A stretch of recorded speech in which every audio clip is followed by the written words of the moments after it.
Saudara-saudara yang terkasih dalam nama Tuhan Yesus Kristus, selamat pagi, selamat berakhir pekan. Mari kita beribadah sejenak. Kita menyanyikan Bukende HKBP dari nomor 392 ayat 1. Tuhan Yesus, Tu bagasan rohani, sai mai ma Yesus, bege panutuk mai, sai pasiat Tuhan Yesus, jakoni tu rohani.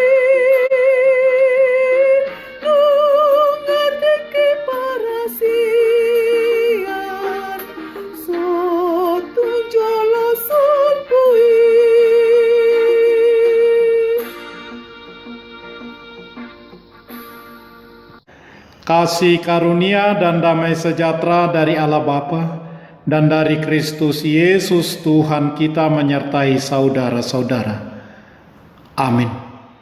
Saudara-saudara, firman Tuhan renungan harian Sabtu 12 Maret 2022 dari kitab Injil Markus pasal 10 ayat 26 sampai ayat 27 mengatakan, mereka makin gempar dan berkata seorang kepada yang lain, "Jika demikian, siapakah yang dapat diselamatkan?"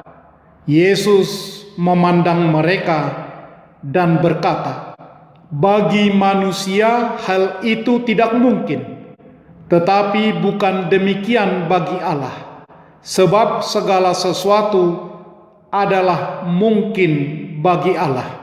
Dalam bahasa Batak Toba mengatakan, "Jadi lam tarhalomong manasida gabe masih padohamma moloboti isema tarbahem malua dibereng Yesus manasida huhutma didok anggo dijolma dang tarbahen alai dang songoni di debata ai saluhut nado tarbahen anggo di debata." Demikian firman Tuhan. Saudara-saudara, melakukan kebenaran sesuai dengan firman Tuhan yang kadang kita sebut sebagai kesalehan adalah keharusan untuk setiap orang percaya. Namun merasa paling benar atau merasa paling saleh adalah sikap yang keliru, harus dihindari, bahkan harus dihilangkan. Sungguh manusia perlu mencari kebenaran dan melakukan kebenaran dengan bersikap benar, menegakkan kebenaran, berperilaku benar. Namun sikap ideal ini terkadang sulit untuk ditemui, dimiliki, dan dilaksanakan karena manusia seakan tak pernah menghargai para penegak kebenaran, justru lebih suka dengan para pelaku kejahatan, para pelaku kesalahan dengan memberinya jempol, tepuk tangan. Respons seperti itu sering dijadikan penopang pemberi semangat bagi para pelaku kejahatan. Sikap merasa paling benar berkorelasi dengan sikap merasa paling baik dan paling pintar. Sifat ini harus dihindari, bahkan harus dihilangkan. Saudara-saudara, dalam renungan harian ini ada seorang kaya yang merasa dirinya sudah menaati semua perintah Allah. Ia yakin bahwa dirinya pasti memperoleh hidup yang kekal. Lantas ia pun bertanya kepada Yesus hanya untuk meminta sekedar pujian. Melihat hal itu, Yesus justru memintanya menjual semua hartanya dan mengikutinya. Di satu sisi, si orang kaya menyebut Yesus sebagai guru yang baik. Dengan itu seharusnya ia melakukan perintah Yesus sebagai guru yang baik baginya. Tetapi kenyataannya berbeda.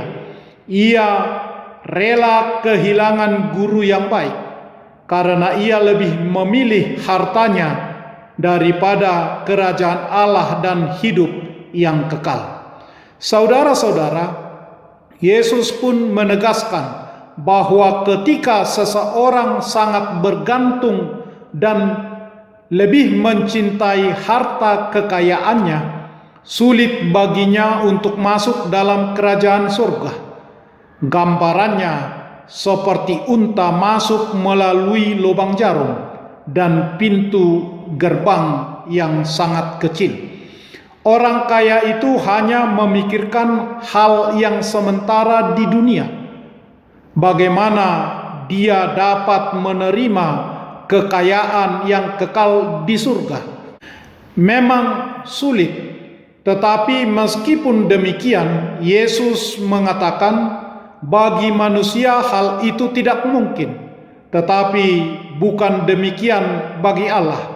Sebab segala sesuatu adalah mungkin bagi Allah. Tiada yang mustahil bagi orang kaya untuk masuk kerajaan surga, karena kuasa Allah sanggup mengubah hati seseorang sehingga ia tidak lagi mengandalkan kekayaan dan kesementaraan dunia.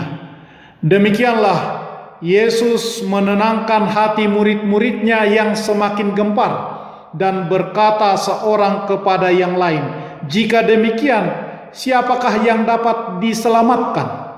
Kekayaan bisa menjadi tanda berkat dari Tuhan, tetapi juga bisa menjadi penghalang bagi manusia untuk beribadah dengan setia kepada Tuhan.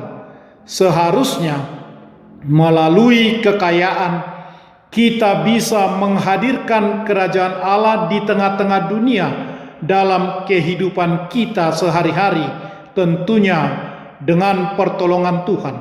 Dengan rendah hati, marilah kita mengakui bahwa Tuhanlah yang memberikan kita kekuatan untuk meraih kekayaan, untuk kita gunakan dalam ibadah dan kesetiaan kita kepada Tuhan.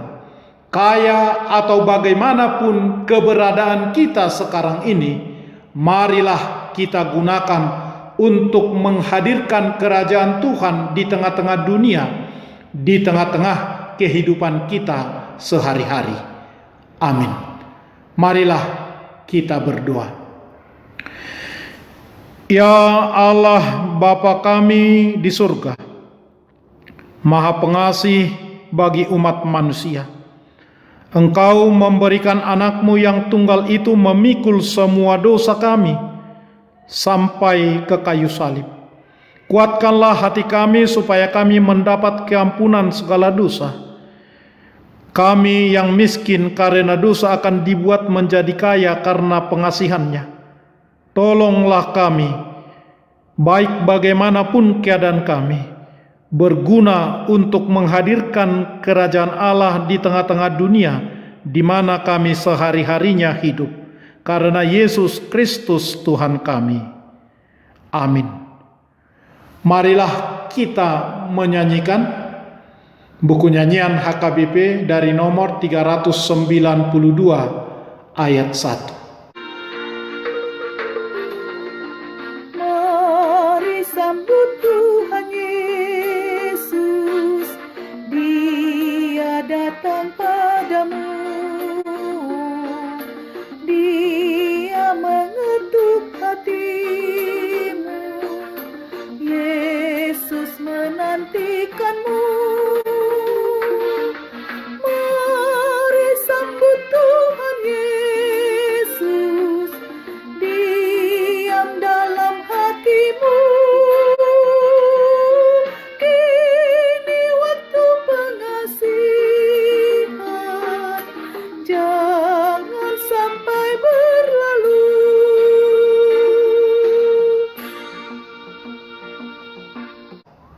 Kita bersama-sama berdoa dengan doa Bapa kami. Bapa kami yang di surga, dikuduskanlah namamu. Datanglah kerajaan-Mu. Jadilah kehendak-Mu di bumi seperti di surga. Berikanlah kami hari ini makanan kami yang secukupnya, dan ampunilah kami akan kesalahan kami, seperti kami juga telah mengampuni orang yang bersalah kepada kami.